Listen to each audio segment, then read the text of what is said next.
It was still dark when Maria woke up. She didn't know why at first. The house was quiet. The kind of quiet that makes your ears ring.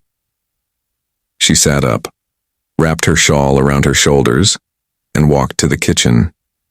The floor was cold, and the kettle hadn't even started its usual morning hiss. Then she heard it. A soft tap. Not on a window. Not on a wall. A tap at the back door. She froze. Who would come to her back door? At this hour?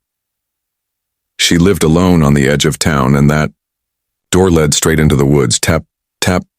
It wasn't loud, it was steady, not a knock.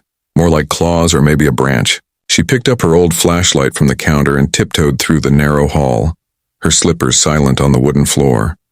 Her heart beat louder than her steps. She reached the door and unlocked it, slowly pulling it open. Nothing. Just the dark outline of trees, a whisper of wind and snow falling softly. She stepped outside. That's when she saw him. A dog. Big, muddy eyes wide and shining in the flashlight.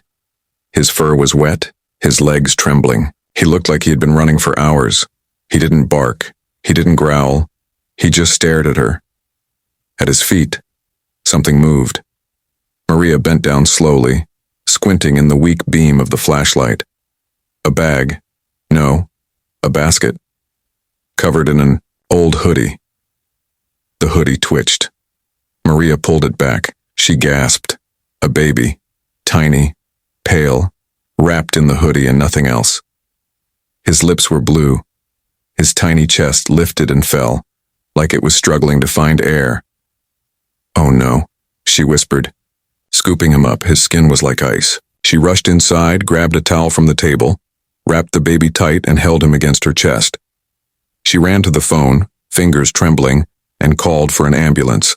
Her voice was shaking as she told the operator everything. And all.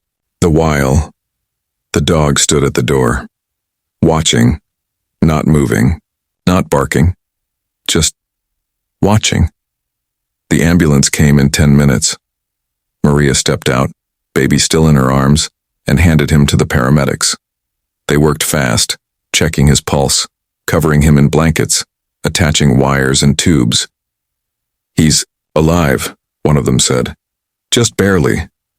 As they sped away, Maria turned back toward the house. The dog was gone. She looked left, right. Nothing, just snow. Later that day, Maria sat by her window still wearing her robe, still shivering though the fire was burning.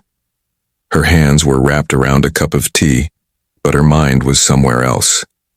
Had she dreamed it? No. The baby was real. The sirens were real. Her phone call history was real. But the dog? Then, around noon, she heard something outside. She opened the front door and there he was, lying on the porch. The same dog. Wet, cold, and now bleeding from one paw. She ran back inside, grabbed an old blanket and returned. He didn't move, but his eyes followed her as she gently covered him. He let out a low sigh and closed his eyes. He stayed. News of the baby spread fast. People had questions. Who left him? How did the dog know where to go? That night, a video surfaced from a traffic camera. At 4:41 a.m., the dog was seen walking down the snowy road, holding something in his mouth. The baby. He stopped twice. Once when the hoodie slipped and once when he seemed to hesitate at a crossroads. But each time he corrected the hoodie, looked around, and kept walking.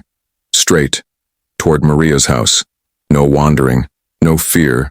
Just purpose. The hospital gave another surprise. One of the nurses, Tanya, had heard the name Maria before. Years ago, she remembered Maria had fostered a troubled teenager named Eliza. The girl had run away after 6 months. She had been pregnant. No one had heard from her since. But her records showed she gave birth 2 weeks ago. A baby boy. No, father listed.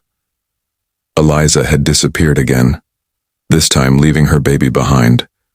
And somehow, that baby had ended up at Maria's door. Maria didn't understand it. No one did, but she knew what she had to do. She visited the hospital every day. She sat beside the baby now named Leo and read to him softly. She stroked his tiny fingers, whispered songs into his ears, told him stories of her garden, her cat, her favorite tree as a child. And she took the dog home. She named him Ranger, not for the wounds he carried, but for the mission he completed. He healed slowly, but surely. He never barked, never growled. He just followed Maria from room to room, sat beside her as she watched the fire and sometimes, very softly, pressed his nose to the back door at dawn. Maria often wondered if he was listening for another whisper, another life needing rescue. Leo grew stronger, his skin warmed, his eyes opened, and the first time he smiled, Maria cried harder than she ever had before. Ranger wagged his tail, neighbors came, journalists came, everyone wanted the story. But Maria didn't have answers, just one truth. Sometimes the world sends us messengers, not with loud horns or flashing signs, but with silent pause, a steady stare, and something cradled in their teeth. Something fragile, something worth saving. And if we're lucky, we hear the knock, or the scratch, or the whisper, and we open the door.